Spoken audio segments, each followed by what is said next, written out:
Receptors and effectors. Whenever a clinician performs a neurological examination in a patient, she tests for normal function of the sensory input and motor output so that she may find out any sensory or motor deficit if it is there. The knowledge of structure and function of sensory and motor nerve endings responsible for sensory input and motor output is essential while performing these tests. Receptors. An individual receives information from outside and from within the body by special sensory nerve endings called receptors. The receptor receives stimulus and converts it into a nerve impulse. The receptors thus act as transducers, converting mechanical and other stimuli into electrical impulses.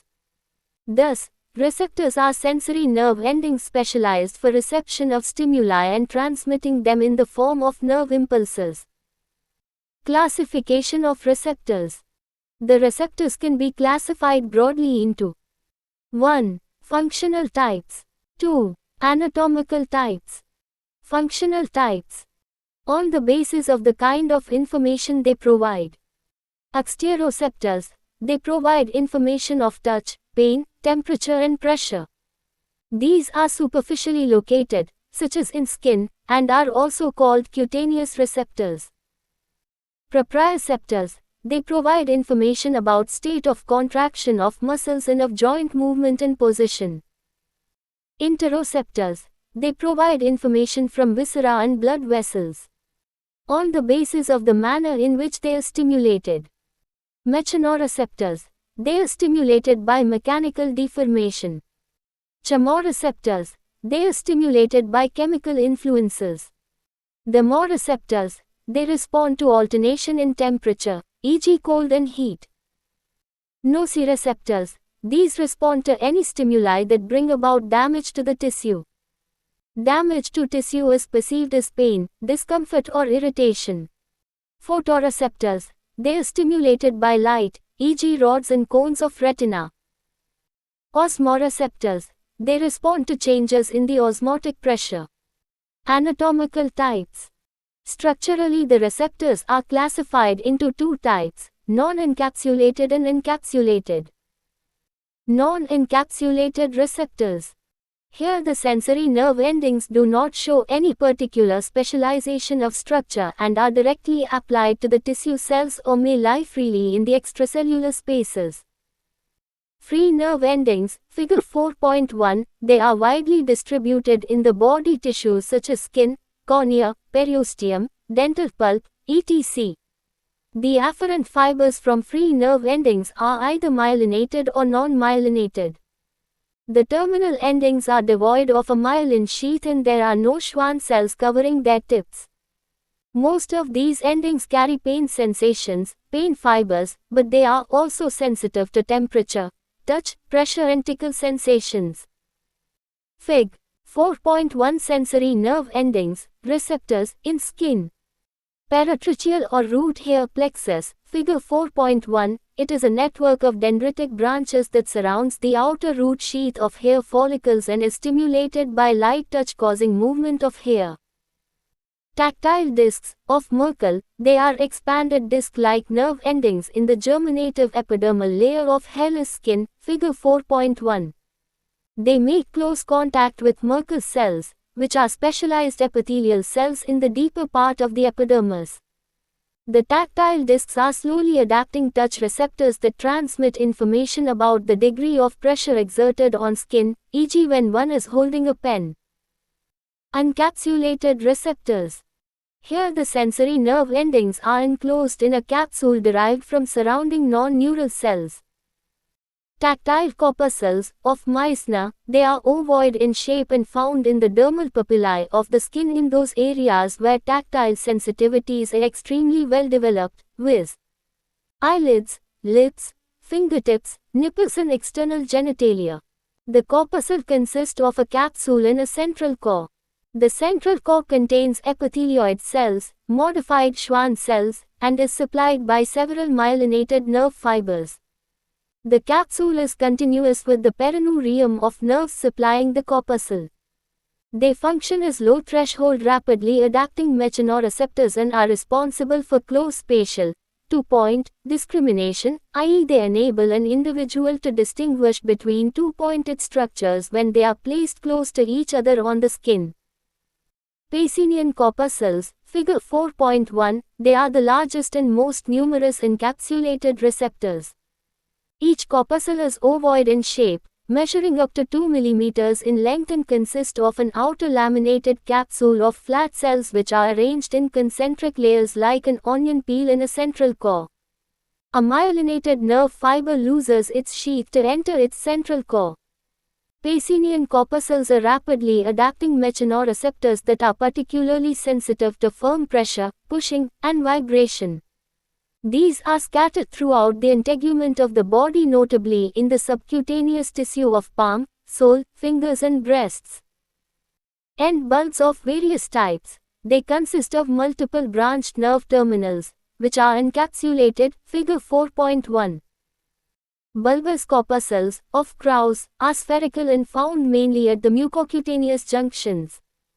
Genital corpuscles, or Golgi mazzoni, are slightly different from bulbous corpuscles, of Krauss, and occur in the genital skin. Raffinese corpuscles. They are spindle-shaped structures located into the dermis of hairy skin. Each corpuscle consists of several non-myelinated nerve endings of a large myelinated axon within a bundle of collagen fibers and surrounded by a cellular capsule. They are slowly adapting mechanoreceptors which respond when skin is stretched, causing stresses in dermal collagen. Hence, these are stretch receptors like Golgi tendon organs. The sensory modalities can be easily tested clinically in skin, muscles, tendons and joints. Therefore, receptors in these structures are discussed in detail in this chapter. Cutaneous receptors, figure 4.1. The skin contains both non-capsulated and encapsulated receptors such as free nerve endings, Merkus discs, root hair plexus, Meissner's, Pacinian and Raffinese corpuscles. Various sensory modalities detected by different receptors in skin are listed in Table 4.1. Table 4.1 Sensory modalities and receptors in skin. The structure of cutaneous receptors is already described, see anatomical classification of receptors. Muscle receptors. Neuromuscular spindles. The muscle receptors comprise neuromuscular spindles, figure 4.2. These are spindle-shaped sensory end organs found in the skeletal muscles and are most numerous towards the tendinous attachment of the muscle. They provide sensory information to the CNS to control the motor activity and tone of the muscle. Each spindle consists of a bundle of small specialized skeletal muscle fibers, 3 to 10, and is surrounded by a fusiform capsule of connective tissue. The specialized muscle fibers within the capsule are called intrafusal fibers, and ordinary muscle fibers situated outside the spindle are referred to as extrafusal fibers. The slender intrafusal fibers are striated only at the ends, therefore, only the ends of these fibers can contract. Fig. 4.2a Neuromuscular spindle. Note the two types of intrafusal fibers and their innervation. The extrafusal fibers that form the main mass of the muscle are supplied by large alpha motor neurons of the anterior horn, and the intrafusal fibers of the neuromuscular spindle are supplied by small gamma motor neurons of the anterior horn, figure 4.2. The intrafusal muscle fibers are oriented parallel to the surrounding extrafusal muscle fibers. They are attached at each pole to intramuscular connective tissue. Thus, when muscle elongates, the spindles are stretched. The sensory nerve endings are wrapped around the center of the intrafusal fibers, and the gamma motor neurons supply their striated ends. Types of intrafusal fibers. The intrafusal fibers of the muscle spindle are of two types, the nuclear chain fibers and nuclear bag fibers. The nuclear bag fibers contain many nuclei in the expanded equatorial region, while in nuclear chain fibers the nuclei form a single longitudinal chain in the center at the unexpanded equatorial region. Nuclear bag fibers are thicker and longer than nuclear chain fibers, projecting beyond the capsule at each end and attached to extrafusal connective tissue. Types of sensory nerve endings supplying muscle spindle. The muscle spindle is innervated by two types of sensory nerve endings, annulospiral and flower spray. The annulospiral, primary, endings wind spirally around the equator of intrafusal fibers and come from thickly myelinated, type 1A, nerves. The flower spray, secondary, endings are located at some distance from equator, mostly on nuclear chain fibers. They are terminals of more thinly myelinated, type 2, nerves, which end as varicosities resembling a spray of flowers.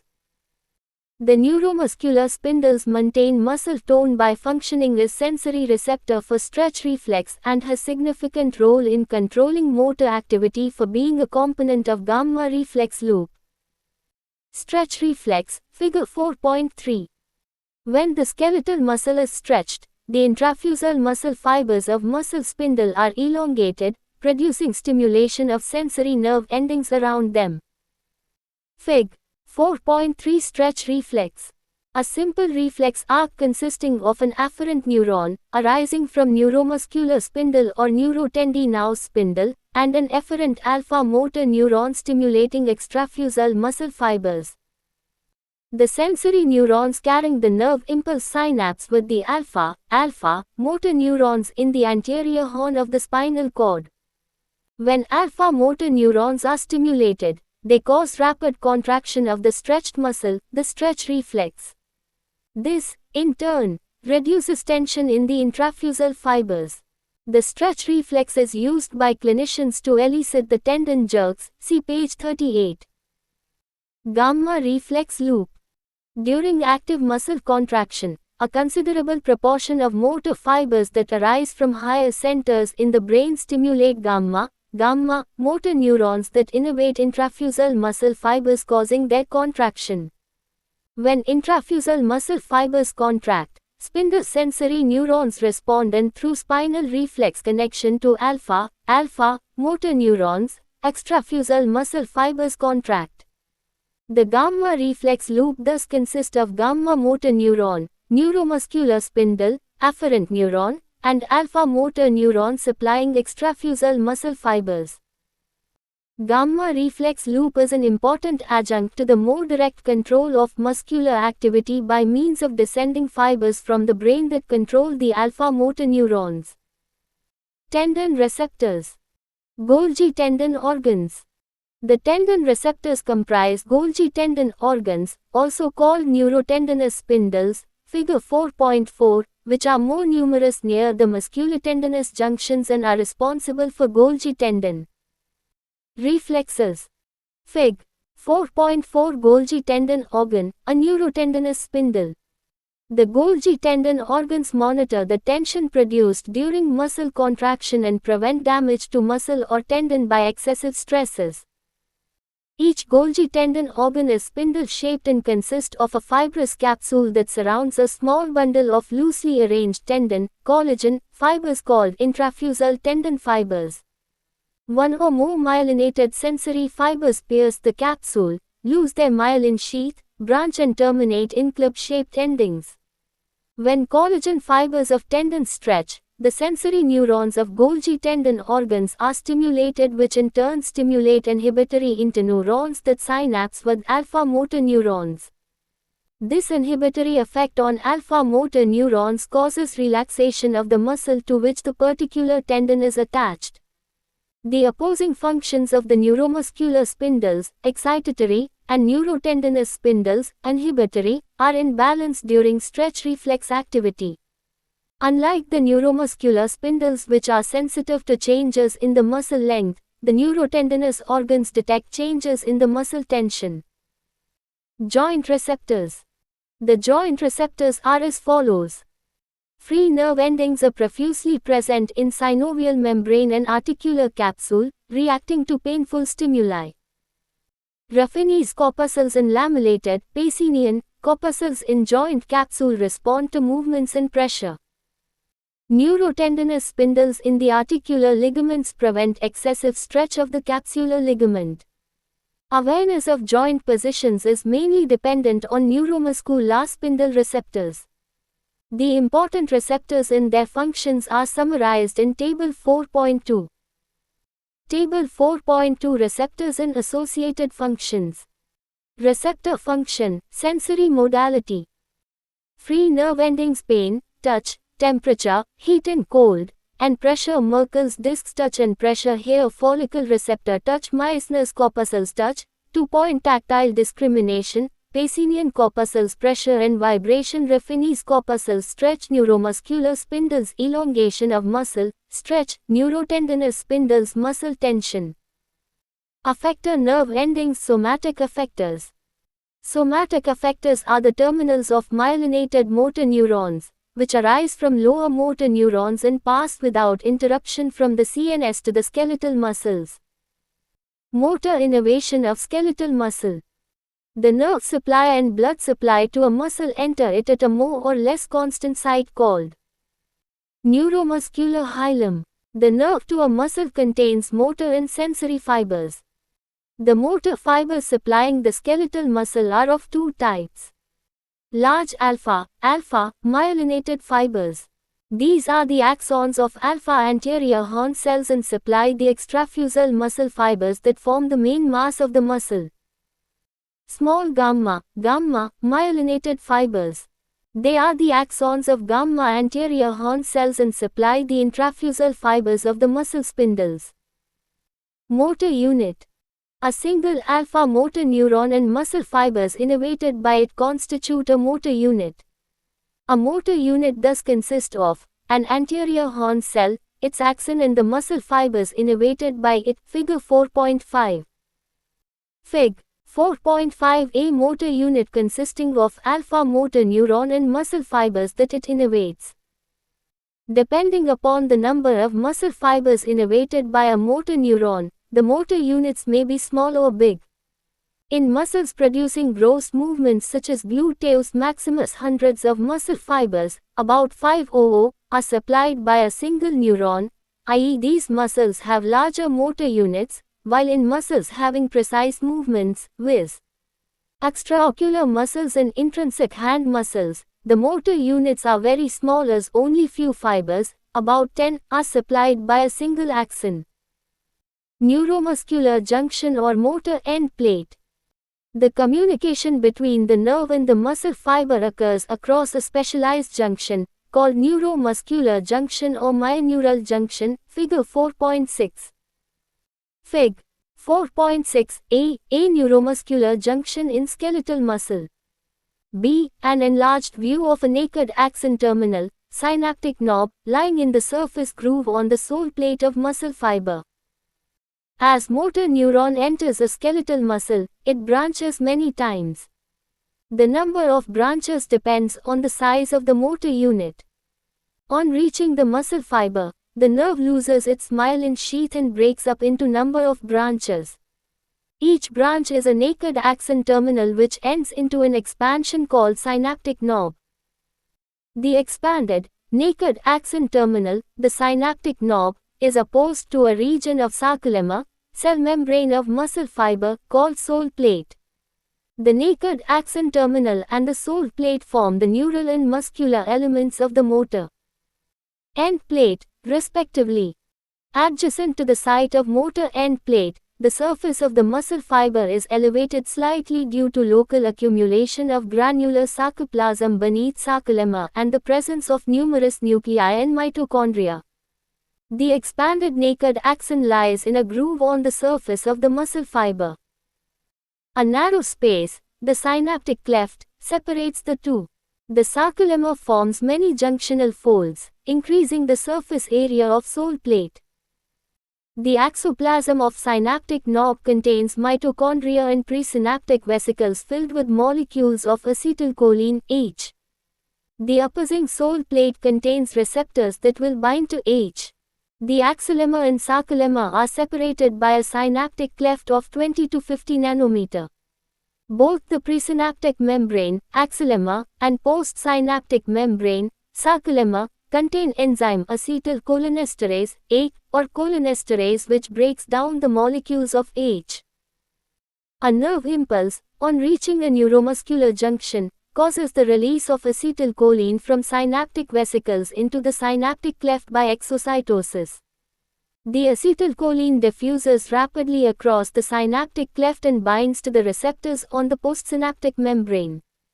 This causes depolarization of postsynaptic membrane, sarcolemma. If depolarization reaches a threshold, an action potential is initiated and muscle contracts. As the action potential is initiated, the acetylcholine is immediately broken down, hydrolysis, by the enzyme, acetylcholinesterase, ACE, into acetic acid and choline. The acetylcholinesterase keeps away acetylcholine from accumulating within the synaptic cleft where it would otherwise act as a constant stimulus to postsynaptic membrane, leading to continuous contraction of muscle fibers without relaxation. The sequence of events that take place at the neuromuscular junction upon stimulation of a nerve are similar to those which occur at a typical cholinergic synapse, see page 17. Cholinesterelation. The myasthenia gravis is a disease characterized by drooping of the upper eyelids, ptosis, general muscle weakness and fatigue.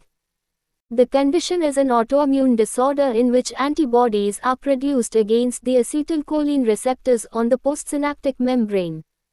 The antibodies bind to and destroy the acetylcholine receptors, thus reducing their number.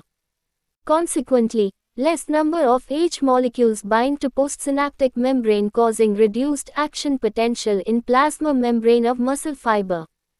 As a result, muscles exhibit a degree of flaccid paralysis. The condition can be relieved by giving anticholinesterase drugs such as neostigmine, which potentiates the action of acetylcholine. Visceral effectors. The visceral effectors are the terminals of non-myelinated axons which arise from the cells in the autonomic ganglia. Nerve endings in cardiac and smooth muscle. There are no specialized nerve endings in the cardiac and smooth muscles as in the striated muscles. Here a naked axon terminal of postganglionic non-myelinated fiber occupies a shallow groove in the plasma membrane of cardiac or smooth muscle fiber. Nerve endings in glands. Like nerve endings in the cardiac and smooth muscle, the nerve endings in the glands are also not specialized. Here the non-myelinated postganglionic nerves enter into the connective tissue of the gland and branch close to the secretory cells. Cholinesterase. 1. If a limb is immobilized in a plaster cast for long duration, the muscles undergo atrophy. Physiotherapy is required after the cast is removed. Explain. 2. The actions of extraocular muscles and intrinsic muscles of hand are more precise and accurately controlled, whereas the actions of muscles of trunk and lower limbs are gross and generalized. Why? 3. In organophosphorus poisoning, ingestion of insecticides containing organophosphates, death occurs due to spastic paralysis of respiratory muscles. Why? 4. When ligamentum patellae is struck with reflex hammer, there occurs an involuntary extension of the knee joint, knee jerk. Mention the reason for this. 5. Why muscles undergo atrophy if motor nerves supplying them are cut? Cholinesterase So L versus Ing. 1. The activity of muscle receptors, neuromuscular spindles, is necessary for the maintenance of muscle tone and muscle mass. The sensitivity and activity of these receptors increase with the exercise training, physiotherapy. Hence, exercise leads to increased muscle tone and muscle mass due to enlargement of muscle fibers. Muscle hypertrophy. On the other hand, if muscles are not stimulated, limb is immobilized in a plaster cast, the muscle loses its tone and mass, due to decrease in size of muscle fibers, and becomes limp or flaccid, muscular atrophy. For this reason physiotherapy is essential after the removal of the cast. 2. A motor unit consists of a single alpha motor neuron in the group of muscle fibers that it supplies. The precision with which movements are produced by muscles depend on the ratio between a motor neuron and the number of muscle fibers innervated by it.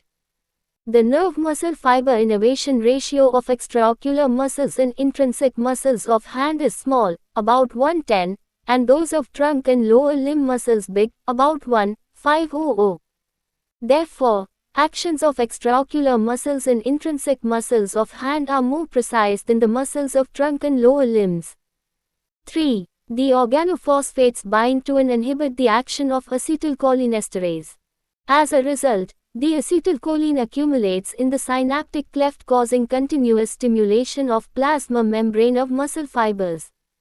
Consequently, the skeletal muscles responsible for respiration contract continuously without relaxation, leading to spastic paralysis of respiratory muscles and death. 4. See clinical correlation on page 38. 5. The maintenance of normal muscle mass depends on continued reception of acetylcholine and trophic substances from the motor nerve terminals on the postsynaptic membrane, sarcolemma of muscle fiber, at the neuromuscular junction. But this is not possible if the motor nerve supplying the muscle is cut. Consequently, the muscle undergoes atrophy. Transducer is a device that converts energy from one form to the other.